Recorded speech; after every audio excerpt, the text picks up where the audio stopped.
చంద్రబాబు నాయుడుకి అంటే విలువలు లేనివాడు, విశ్వసనీయత లేనివాడు, రాజకీయాలు తెలియనివాడు. అతని క్యారెక్టర్లెస్ కదా. విలువలు లేనివాడు, విశ్వసనీయత లేనివాడు అంటే చంద్రబాబు నాయుడు. ఒక మాట మీద ఎప్పుడైనా నిలబడగలరు. ముగ్గురు కలిసి పోటీ చేసి ముగ్గురు ప్రభుత్వాన్ని ఏర్పాటు చేసుకుని 3 మొక్కలైన ఈ పనికి మాలిన వాళ్ళు మరలా ఎట్లా, మరలా ఈరోజు ఏ ముఖం పెట్టుకుని తెలుస్తారు? ప్రజలకు తెలియదా? అసలు పెడన నుంచి అంటే పెనమలూరు ఎందుకు మారాల్సి వచ్చిందంటారు? ఆ పరిస్థితుల్లో ఇక్కడ అవసరం జోగి రమేష్ అవసరం. పెనమలూరులో జోగి రమేష్ అయితేనే గెలుస్తాడు. పెనమలూరులో మరలా అగైన్ చంద్రబాబు నాయుడు కూడా సర్వే చేయించుకున్నాడు. అంటే ఒక దోపిడీదారుడిగా ఒకవైపు పవన్ కళ్యాణ్ కావచ్చు, చంద్రబాబు కావచ్చు, బోడే ప్రసాద్ కావచ్చు, అంటే మీకు చుక్కలు చూపిస్తామన్నట్టుగా మాట్లాడారు. నా మీదకి వచ్చాడు, నా మీదకి. నేను చంద్రబాబు నాయుడు మీదకి ఏదో యుద్ధానికి వెళ్ళాలా, చంద్రబాబు నాయుడికి చెప్పడం కోసం వెళ్ళా. జోగి రమేష్ని జైలుకి పంపితే అది కూడా అన్నమా జైలుకి పంపిస్తాడు పవన్ కళ్యాణ్ మాట్లాడు. అసలు నీకు రాజకీయ జ్ఞానం ఉందా? ఇప్పుడు అంటే జగన్ మేనిఫెస్టో ఏదైతే ఉందో అది కాకుండా ప్రత్యేకంగా మీరు మీ పెనమలూరు నియోజకవర్గంలో మీరు ప్రత్యేకమైనటువంటి మేనిఫెస్టో ఏదైనా ప్రతిపాదించారు? కొన్ని సమస్యలు ఉన్నాయి, రోడ్లు, డ్రైన్లు. అది కాకుండా నాకు సంబంధించి విజయవాడకు సంబంధించి జగనన్న ఇళ్ల నిర్మాణానికి సంబంధించి ఆ జనాన్ని కూడా ఇక్కడికి తీసుకొచ్చారు. జగన్ గారు అంటే వాళ్ళకి ఎలాంటి హామీలు ఇచ్చారు? మీ నియోజకవర్గం ప్రజలకు మీరు గెలిచిన తర్వాత ఏం చేయబోతున్నారు, ఎలాంటి హామీలు ఇవ్వబోతున్నారు? ఏ సమస్య అయినా సరే పరిష్కారం చేసే దిశగా అడుగులు వేస్తాం. నాకేమి భేషజాలు లేవు. నేనేమి పెద్ద వీరుడిని కాదు, సూర్యుని కాదు. చిన్ననాటి నుంచి అందరితో కలిసి మెలిసిన వాడిని కాబట్టి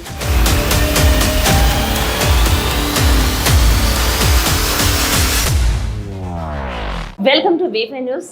లీడర్ ఇవాళ మన లీడర్ మంత్రి పెనమలూరు వైసీపీ సీనియర్ నాయకులు జోగి రమేష్ గారు ఈరోజు మనతో పాటు ఉన్నారు. సార్ నమస్తే అండి. నమస్తే తల్లి. సార్ ఎలా ఉన్నారు సార్? బాగున్నా. మీ నియోజకవర్గం మొత్తం చూస్తూ ఉంటే ఎక్కడ చూసినా మీ కట్అవుట్స్ అంటే జనాల ఆదరణ చూస్తుంటే ఇంత మండు టెండలో కూడా ఎండను సైతం పక్కన పెట్టి దండులాగా జనం మొత్తం మీ వెనకాలే తిరుగుతున్నారు. అంటే ఎలా జరుగుతుంది అంటారు ప్రచారం? జనం గుండెల్లో జగన్మోహన్ రెడ్డి గారు ఉన్నాడు కాబట్టి ప్రజలందరూ కూడా ఒక తాటి మీదకి వచ్చారు. ప్రచార హోరు ఉధృతంగా ఉంది. మన నామినేషన్ ప్రక్రియ కూడా మీరు చూసుంటారు అనుకుంటా. అవునండి. నాకు తెలిసినంతవరకు పెనమలూరు చరిత్రలో కాదు, కృష్ణా జిల్లాలోనే ఇటువంటి పెద్ద ఎత్తున ప్రజలు వచ్చి ఆదరించి నామినేషన్ కార్యక్రమంలో వాళ్ళ దీవెనలు, వాళ్ళ ఆశీస్సులు ఇవ్వటం కూడా జరిగింది. ఇది ఒక గొప్ప సంకేతం, గెలుపుకి నిదర్శనం. ఇది తప్పనిసరిగా రాష్ట్రంలో మరలా జగన్మోహన్ రెడ్డి గారు ముఖ్యమంత్రి కాబోతూ ఉన్నారు. అది కూడా బ్రహ్మాండమైన మెజార్టీతో. వై నాట్ 175 దిశగా అడుగులు వేయబోతా ఉన్నాం. ఈరోజు మన ఆంధ్రప్రదేశ్లో సర్వేలు కాదు, నేషనల్ సర్వేలు సైతం వైఎస్ఆర్ కాంగ్రెస్ పార్టీ భారీ మెజార్టీతో, అంటే సుమారుగా 25 పార్లమెంట్లో 19 నుంచి 20 పార్లమెంట్ సీట్లు వైఎస్ఆర్ కాంగ్రెస్ పార్టీ గెలుచుకోబోతా ఉందని చెప్పేసి నేషనల్ ఛానల్స్, అంటే ఒక విధంగా చెప్పాలంటే ఆ ఛానల్స్ చెప్పాయి అంటే ఆ సర్వే ఛానల్స్ తప్పనిసరిగా కరెక్ట్ అయితే తీరుతా అన్న ఛానల్స్. అటువంటి సర్వే ఛానల్స్ అన్నీ కూడా ఈరోజు ఇప్పుడు ఎన్నికలు జరిగితే స్టిల్ 139 స్థానాలు వైఎస్ఆర్ కాంగ్రెస్ పార్టీ గెలవబోతా ఉందని చెప్పేసి ఆ ఛానల్ చెప్తాను ఈరోజు. అవును. మే 13వ తారీఖు ఎన్నికలు జరిగితే ఎన్ని గెలుస్తామో తెలియదు, ఉమ్. పెరగడం తప్ప అంటే తగ్గేదే లేదు. తగ్గేదే లేదు. ఉమ్. ఆఖరికి కుప్పంలో చంద్రబాబు నాయుడు ఇస్తూ ఉన్నాడు, మనం చూస్తూ ఉన్నాం. చంద్రబాబు నాయుడు గెలుస్తాడా గెలవడా నాకు తెలిసిన చంద్రబాబు నాయుడు ఓటమి కూడా ఖాయంలా ఉంది అక్కడ కుప్పం. అదేవిధంగా 21 సీట్లు తీసుకున్న జనసేన పార్టీ ఆ అధ్యక్షుడు పవన్ కళ్యాణ్ పిఠాపురంలో ఉంటాడా, గ్లాస్ పగులుద్దని కూడా జనం నాడి. ఈ పరిస్థితులు అన్నీ కూడా ఉత్పన్నమవుతాయి. ఎందుకంటే విశ్వసనీయత, విలువ. ఒక మాట చెప్పాడు అంటే ఆ మాట కోసం ఎందాకైనా నిలబడగలడు, జగన్మోహన్ రెడ్డి గారు నిలబడతాడు అని ప్రజల నమ్మకం. ఈ 5 సంవత్సరాల కాలం ఆయన పరిపాలన చూశారు. ఒక ముఖ్యమంత్రిగా కాదు, మా ఇంట్లో ఒక అన్న, కొడుకు, మా ఇంట్లో ఒక తమ్ముడు, మా ఇంట్లో ఒక పెద్ద కొడుకు, మా బిడ్డ జగన్, మా తమ్ముడు జగన్, మా అన్న జగన్. నాకు తెలిసి భారతదేశంలో ఇంతగా ఒక ముఖ్యమంత్రిని ఓన్ చేసుకున్న ప్రజానీకం ఏ రాష్ట్రంలో కూడా ఉండదు. అంటే ఇంతలా చొచ్చుకుపోవడానికి కారణం ఆయన పథకాలేనంటారా? మాట, విలువ, విశ్వసనీయత. మేనిఫెస్టో అంటే పాదయాత్ర 3648 కిలోమీటర్లు సుదీర్ఘ పాదయాత్ర చేసినప్పుడు ఆ పాదయాత్రలో ఆయన చవి చూసిన కష్టాలు, కన్నీళ్లు, బాధలు ప్రజలు ఏ విధంగా అయితే ఆయన ముందు వ్యక్తపరిచారో ఆ బాధలు, ఆ కష్టాలు, ఆ కన్నీళ్ళే మా మేనిఫెస్టో.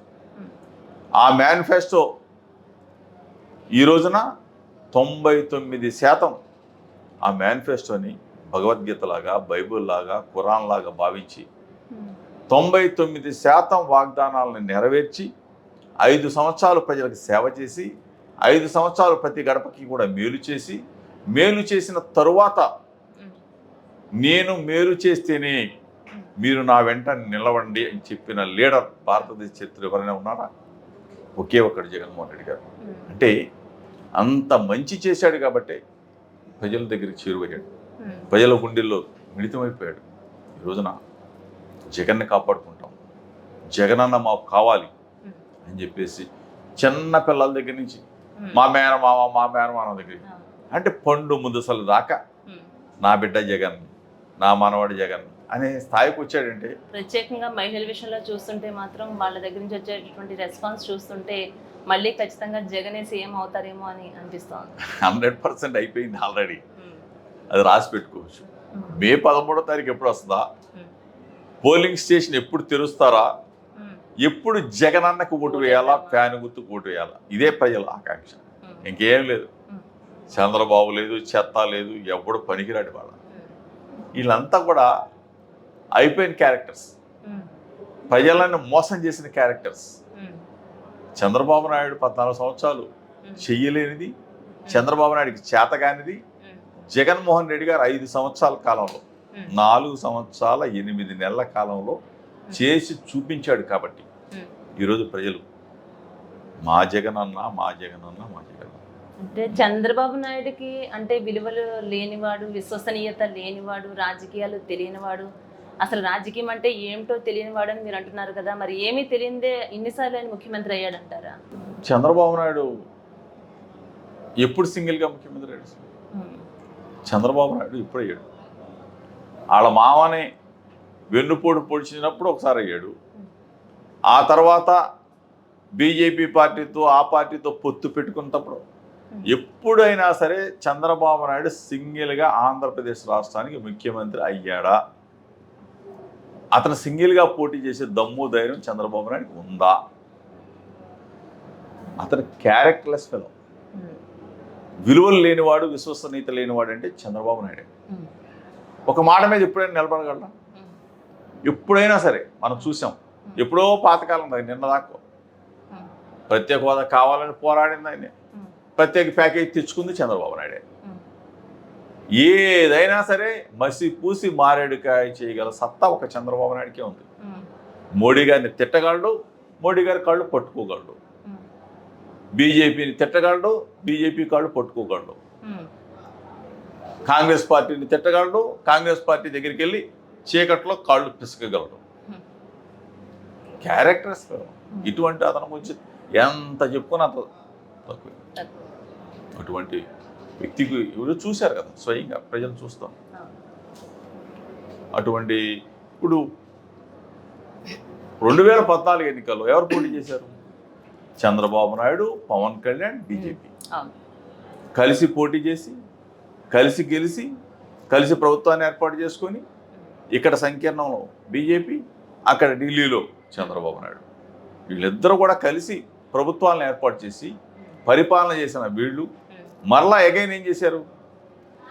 పవన్ కళ్యాణ్ తిట్టి, పవన్ కళ్యాణ్ బయటికి పంపించి, పవన్ కళ్యాణ్ ఎవరు పుడింగాడా, వీడి వల్ల మేము గెలిచామా అని చెప్పేసి అమ్మనాబూతులు పవన్ కళ్యాణ్ తిట్టారా, వాళ్ళ కుటుంబాన్ని తిట్టారా, తిట్టి పవన్ కళ్యాణ్ బయటికి వెళ్ళారు.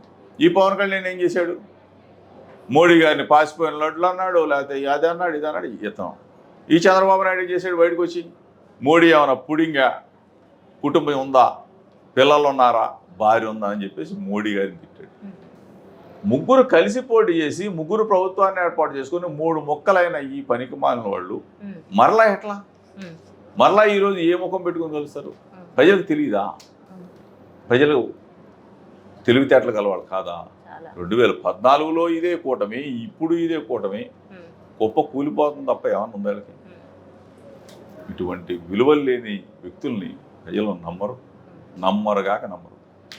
అసలు పెడన నుంచి అంటే పెనమలూరు ఎందుకు మారాల్సి వచ్చిందంటారు మీరు? మా లీడర్ పెడంలో నేను ఎట్లాగూ గెలుస్తా, అది నా నల్లేరు మీద నడకది. ఇక్కడ అనుకోని పరిస్థితుల్లో, ఈ నియోజకవర్గంలో మేము అనుకోని పరిస్థితుల్లో ఇక్కడ మా శాసనసభ్యుడు బయటికి వెళ్ళిపోవటం, ఆ పరిస్థితుల్లో ఇక్కడ అవసరం, జోగి రమేష్ అవసరం. పెనమలూరులో జోగి రమేష్ అయితేనే గెలుస్తాడు. పెనమలూరులో మరలా అగైన్ చంద్రబాబు నాయుడు కూడా సర్వే చేయించుకున్నాడు. చంద్రబాబు నాయుడు అయినా రావచ్చు, చంద్రబాబు నాయుడు అయినా వస్తే జోగి రమేష్ కావాలి అని చెప్పేసి మా లీడర్, నేను అక్కడ గడప గడప తిరుగుతూ ఉంటే క్షణాల మీద పిలిపించాడు. నెక్స్ట్ డే పెనమలూరు వెళ్ళిపోమని చెప్పాడు. మా నాయకుడు చెప్పిన ఆజ్ఞని శిరసా వహిస్తాం, ఎక్కడ దూకమంటే అక్కడ దొరికేస్తాం. చెడ్డీలు వేసుకున్నప్పటి నుంచి రాజకీయాలలో ఉన్నాను నేను అంటున్నారు జోగి రమేష్. అసలు అంత చిన్నతనం నుంచి రాజకీయాలు అంటే ఎందుకు అంత మక్కువ మీకు? మా నాన్నగారు 1981 ఓకే, అంటే నేను 7th క్లాస్ చదువుతూ ఉంటాను. మా ఇబ్రహీంపట్నం అదొక పేద, అంటే భూస్వాముల మీద పోటీ చేశాడు ఆ రోజుల్లో. ఆ రోజు నుంచైనా రాజకీయాలంటే అవగాహన. ఆ తర్వాత 87లో మండలంలో డైరెక్ట్ మండల ప్రెసిడెంట్గా ఎలక్ట్ అయ్యారు. అప్పటి నుంచి నేను రాజకీయాలంటే ఇంట్రెస్ట్, యువజన కాంగ్రెస్లో అప్పటి నుంచి స్టార్ట్ అయ్యి, ఆ తర్వాత రాజశేఖర్ అంటే united independents UI Vangaveeti Mohan Ranga గారు, ఆయన ఆధ్వర్యంలో నడిచేది స్టూడెంట్ ఆర్గనైజేషన్, దాంట్లో కూడా పనిచేశారు. రంగా గారు అనుచరుడుగా ఉన్న రంగా గారు చనిపోయిన తర్వాత తెలుగుదేశం పార్టీ 13 కేసుల్లో నన్ను జైలు కూడా వచ్చాం, అంటే సబ్ జైలు కూడా చూసి వచ్చాను. అంటే ఇవన్నీ కూడా అంచెలంచెలుగా జరుగుతున్న పనులు రాజశేఖర రెడ్డి గారితో అనుబంధం. ఆ తర్వాత రాజశేఖర రెడ్డి గారు నన్ను కృష్ణా జిల్లా యువజన కాంగ్రెస్ అధ్యక్షుడిగా చేయించింది ఆయన స్వయంగా. ఆ తర్వాత ఆయనతో ప్రయాణం. ఈ పరిస్థితిలో ఈ జిల్లాలో రాజకీయ ప్రస్థానం ఆ విధంగా స్టార్ట్ అయింది. యువజన కాంగ్రెస్ అంటే ఏంటి, యువజన కాంగ్రెస్కి ఉన్న ప్రాధాన్యత ఏంటి, ఈ జిల్లాలో యువజన కాంగ్రెస్కి అత్యధికమైన, ఆ రోజు జిల్లా కాంగ్రెస్ కన్నా యువజన కాంగ్రెసే ప్రధాన పాత్ర పోషించాం పోరాటాల్లో. ఆ తర్వాత జిల్లా అంతా కూడా పరిచయం. ఆ తర్వాత రాజశేఖర రెడ్డి గారు నన్ను మైలవరంలో కొంతమంది శక్తులు నా సీటు ఆపటం, సడన్గా మళ్ళీ పెడన పంపించడం, అక్కడికి గెలవటం. అంటే ఒకటైతే నా మీద ఉంది, కృష్ణా జిల్లాలో ఎక్కడైనా గెలవగలడు, ఎక్కడికైనా గెలిచే సత్తా జోగి రమేష్ ఉంది అని చెప్పేసి ఆ రోజు రాజశేఖర రెడ్డి గారు పెడన పంపించారు. ఈరోజు వారి తనయుడు జగన్ అన్న మళ్ళీ పెనమలూరు తీసుకొచ్చాడు. తప్పనిసరిగా ప్రజల మద్దతు పొందుతాం, ప్రజల దీవెనలు ఉన్నాయి. ఈపాటికే ప్రజల దగ్గరికి వెళ్ళాను, వాళ్ళ ఆశీస్సులు పొందాను, మంచి మెజార్టీతో గెలవబోతాం. అంటే ఒక దోపిడీదారుడిగా ఒకవైపు పవన్ కళ్యాణే కావచ్చు, చంద్రబాబు కావచ్చు, బోడే ప్రసాదే కావచ్చు, అంటే మీకు చుక్కలు చూపిస్తామన్నట్టుగా మాట్లాడుతున్నారు. దీనిపై మీరు ఏమంటారు? వాళ్ళు చుక్కలు చూపిస్తారేమో, నేనైతే ప్రేమను చూపిస్తా. ఎందుకంటే చంద్రబాబు నాయుడు పదే పదే తిడతా ఉంటాడు, నా మీదకి వచ్చాడు, నా మీదకి. నేను చంద్రబాబు నాయుడు మీదకి ఏదో యుద్ధానికి వెళ్ళాలా, చంద్రబాబు నాయుడికి చెప్పడం కోసం వెళ్ళా. చంద్రబాబు నాయుడు నువ్వు తప్పు చేస్తున్నావయ్యా, మీ వాళ్ళని కరెక్ట్ చేసుకో. ఒక ముఖ్యమంత్రిని పట్టుకొని బండబూతులు తిడుతూ ఉన్నారు, కనీసం సంగీత జ్ఞానం లేదు అని చెప్పి చెప్పడం కోసం వెళ్తే చంద్రబాబు నాయుడు పోదాకా నా ఇంటి మీదకి వచ్చాడు, నా ఇంటి మీదకి వచ్చాడు చెప్తూ ఉంటాడు. అట్లాగే పవన్ కళ్యాణ్ కూడా, అతనికి కూడా పెద్ద జోగి రమేష్ అంటే వెంటనే ఒంటికాల మీద వస్తూ ఉంటాడు. ఇవన్నీ కూడా రాజకీయాల్లో పనికిరాని వ్యక్తులు మాట్లాడే భాష. మొన్న కూడా పెండెళ్ళి మాట్లాడుతూ ఉన్నాడు, నేను అది చేస్తా ఇది చేస్తా. మోడీ గారి దగ్గరికి వెళ్ళి నా ఇది అండమాన్ పంపిస్తా అంటున్నాడు జైలుకి. మోడీ గారి దగ్గరికి వెళ్ళి నువ్వు పంపించేస్తుంది, ఇంగిత జ్ఞానం ఉందా అసలు? జోగి రమేష్ని జైలుకి పంపితే అది కూడా అండమాన్ జైలుకి పంపిస్తాడంట పవన్ కళ్యాణ్ మాట్లాడేవా. అసలు నీకు రాజకీయ జ్ఞానం ఉందా? ఇవన్నీ కూడా ఏదో మాట్లాడుతూ ఉంటాడు. ఈ బోడే ప్రసాదులు ఇవన్నీ మనకి సరిపోయే వ్యక్తులు. ఈ బోడే ప్రసాద్ మనకు సరిపోయేవాడైతే 2 నెలల క్రితమే ఇతను అనౌన్స్ చేస్తాడు కదా. అనౌన్స్ చేయకుండా కళ్ళమ్మ నీళ్ళు పెట్టుకొని ఏడ్చుకొని పెళ్ళం, ఇవన్నీ ఎందుకు అవసరమా? ఇతను మనకు సరిపోడు, మన దీటుకు సరికు రాడు అని చెప్పేసి చంద్రబాబు నాయుడు పక్కన పెట్టాడు. మళ్ళీ ఎవడు లేడని చెప్పేసి 4-5 సర్వేలు చేసుకున్నాడు. IVRS ఎవడో పనికిరాడే, ఈ పనికి మాలోడు ఎవడు పెడదాం అని పెట్టాడు. ఈ గెలుపు ఖాయం. పెనమలూరు గడ్డ మీద వైఎస్ఆర్ కాంగ్రెస్ పార్టీ జెండా ఎగరవేయబోతుంది. ఇప్పుడు అంటే జగన్ మేనిఫెస్టో ఏదైతే ఉందో అది కాకుండా ప్రత్యేకంగా మీరు మీ పెనమలూరు నియోజకవర్గంలో మీరు ప్రత్యేకమైనటువంటి మేనిఫెస్టో ఏమైనా ప్రజలకు వివరించారు? పెనమలూరు నియోజకవర్గ అభివృద్ధికి బాటలు వేయబోతాం. ఎందుకంటే ఈస్టర్న్ బైపాస్ పెనమలూరు నియోజకవర్గం గుండా పాస్ అవబోతా ఉంది. అదేవిధంగా మచిలీపట్నం పోర్టు నిర్మాణం జరగబోతూ ఉంది. పెనమలూరు నియోజకవర్గంలోనే యాన్సిలరీ యూనిట్స్ అన్ని రాబోతా ఉన్నాయి, ఎగుమతులు దిగుమతులకు సంబంధించి. ఇక్కడ పెద్ద ఎత్తున యువతకు ఉపాధి కల్పించబోతా ఉన్నాం. గ్రామాలన్నీ కూడా అభివృద్ధి చేయబోతా ఉన్నాం. ఎందుకంటే తాడిగడప మున్సిపాలిటీ, ఈ మున్సిపాలిటీకి సంబంధించి సుమారుగా 1,34,000 ఓట్లు ఇక్కడే ఉన్నాయి. ఈ పెద్ద మున్సిపాలిటీ, దీన్ని కూడా బాధ్యత తీసుకోవాలి. ఒక పక్కన ఉయ్యూరు మున్సిపాలిటీ, ఈ 2 మున్సిపాలిటీలు కూడా బాధ్యత తీసుకోవాలా. అన్ని గ్రామాలను కూడా అనుసంధానం చేయాలా. కొన్ని సమస్యలు ఉన్నాయి, రోడ్లు, డ్రైన్లు. అది కాకుండా నాకు సంబంధించి విజయవాడకు సంబంధించి